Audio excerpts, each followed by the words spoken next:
കേട്ടറ്റ് പരീക്ഷയിലെ സൈക്കോളജിയിലെ learning psychology പഠന മനഃശാസ്ത്രവുമായി ബന്ധപ്പെട്ട ഏതാനും ചില ചോദ്യങ്ങൾ.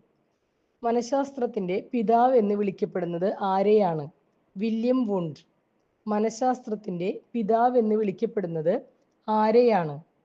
വില്യം വുണ്ട്. വിദ്യാഭ്യാസ മനഃശാസ്ത്രത്തിന്റെ പിതാവ് ഇ.എൽ. തൊണ്ടൈക്ക്. വിദ്യാഭ്യാസ മനഃശാസ്ത്രത്തിന്റെ പിതാവ് ഇ.എൽ. തോർണ്ടെയ്ക്ക്. ആദ്യത്തെ ബുദ്ധിമാപന പരീക്ഷ വികസിപ്പിച്ചത് ഏത് വർഷമാണ്? 1905. ആദ്യത്തെ ബുദ്ധിമാപന പരീക്ഷ വികസിപ്പിച്ചത് ഏത് വർഷമാണ്? 1905. ഗസ്റ്റാൾട്ട് എന്ന ജർമ്മൻ വാക്കിന്റെ അർത്ഥം പൂർണ്ണരൂപം അഥവാ സമഗ്രരൂപം. ഗസ്റ്റാൾട്ട് എന്ന ജർമ്മൻ വാക്കിന്റെ അർത്ഥം പൂർണ്ണരൂപം അഥവാ സമഗ്രരൂപം. ഉൾക്കാഴ്ച പഠനത്തിന് കോഹ്ലർ ഉപയോഗിച്ച ചിമ്പാൻസിയുടെ പേര് സുൽത്താൻ. ഉൾക്കാഴ്ച പഠനത്തിന് കോഹ്ലർ ഉപയോഗിച്ച ചിമ്പാൻസിയുടെ പേര് സുൽത്താൻ. മെന്റാലിറ്റി ഓഫ് എയ്ബ്സ് എന്ന പുസ്തകം എഴുതിയത് കോഹ്ലർ. മെന്റാലിറ്റി ഓഫ് എയ്ബ്സ് എന്ന പുസ്തകം എഴുതിയത് കോഹ്ലർ.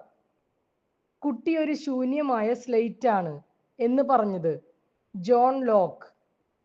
കുട്ടി ഒരു ശൂന്യമായ സ്ലേറ്റ് ആണ് എന്ന് പറഞ്ഞത് ജോൺ ലോക്ക്.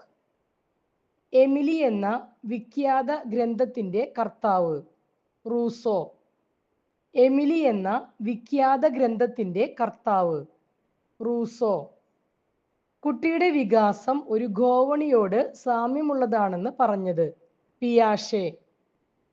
കുട്ടിയുടെ വികാസം ഒരു ഗോവണിയോട് സാമ്യമുള്ളതാണെന്ന് പറഞ്ഞത് പിയാഷെ.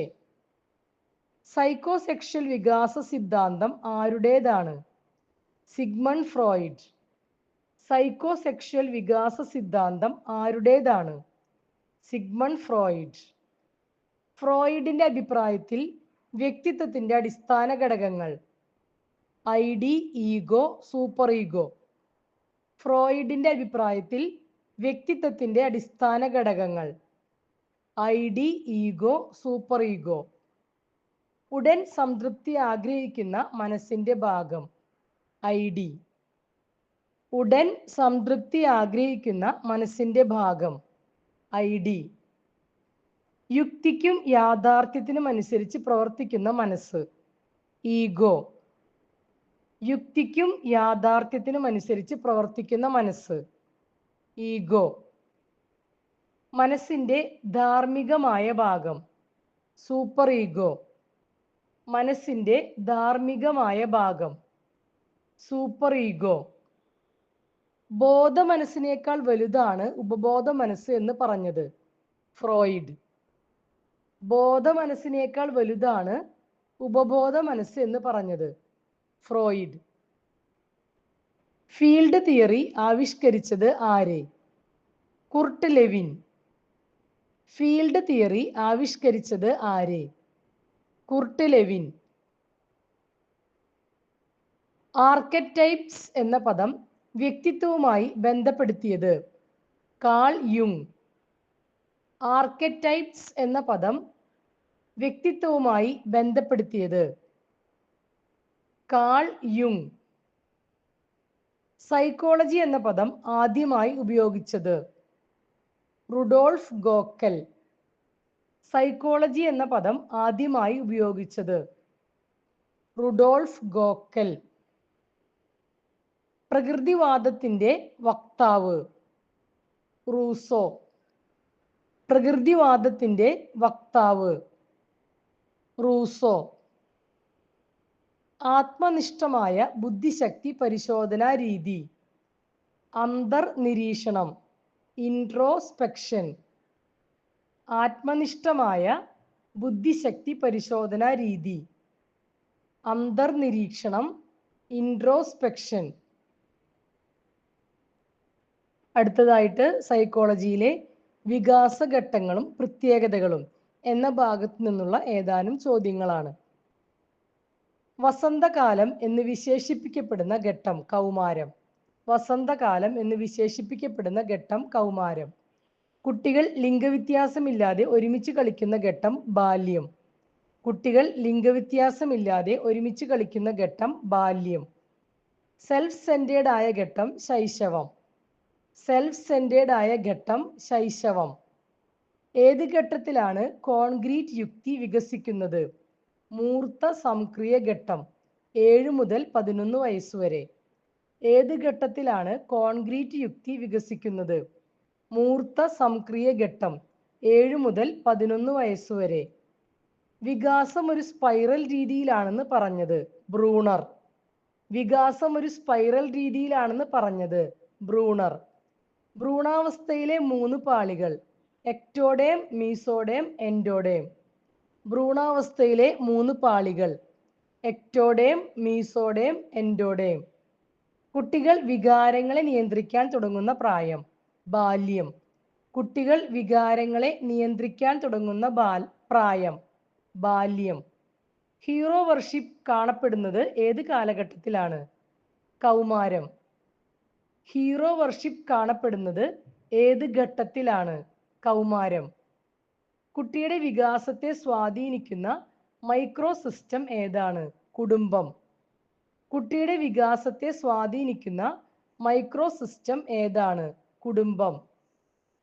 ബ്രോൺഫെൻ ബ്രെന്നറുടെ ഇക്കോളജിക്കൽ സിദ്ധാന്തത്തിൽ എത്ര തലങ്ങളുണ്ട്? 5. ബ്രോൺഫെൻ ബ്രെന്നറുടെ ഇക്കോളജിക്കൽ സിദ്ധാന്തത്തിൽ എത്ര തലങ്ങളുണ്ട്? 5. സോഷ്യൽ ഡാർവിനിസം പഠനവുമായി ബന്ധപ്പെടുത്തിയത് ഹെർബർട്ട് സ്പെൻസർ. സോഷ്യൽ ഡാർവിനിസം പഠനവുമായി ബന്ധപ്പെടുത്തിയത് ഹെർബർട്ട് സ്പെൻസർ. കുട്ടി സ്വന്തമായി അറിവ് നിർമ്മിക്കുന്നതിനെ പിയാഷെ വിളിച്ചത് അസിമിലേഷൻ. കുട്ടി സ്വന്തമായി അറിവ് നിർമ്മിക്കുന്നതിനെ പിയാഷെ വിളിച്ചത് അസിമിലേഷൻ. പരിസ്ഥിതിയുമായുള്ള പൊരുത്തപ്പെടൽ അഡാപ്റ്റേഷൻ.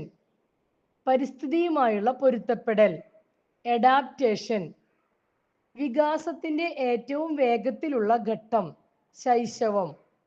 വികാസത്തിന്റെ ഏറ്റവും വേഗത്തിലുള്ള ഘട്ടം ശൈശവം. പാരമ്പര്യം നിശ്ചയിക്കുന്ന ഘടകങ്ങൾ ജീനുകൾ. പാരമ്പര്യം നിശ്ചയിക്കുന്ന ഘടകങ്ങൾ ജീനുകൾ. ഐഡന്റിക്കൽ ട്വിൻസ് ഉണ്ടാകുന്നത് എപ്പോൾ? ഒരണ്ഡം രണ്ടായി വിഭജിക്കപ്പെടുമ്പോൾ. ഐഡന്റിക്കൽ ട്വിൻസ് ഉണ്ടാകുന്നത് എപ്പോൾ? ഒരണ്ഡം രണ്ടായി വിഭജിക്കുമ്പോൾ.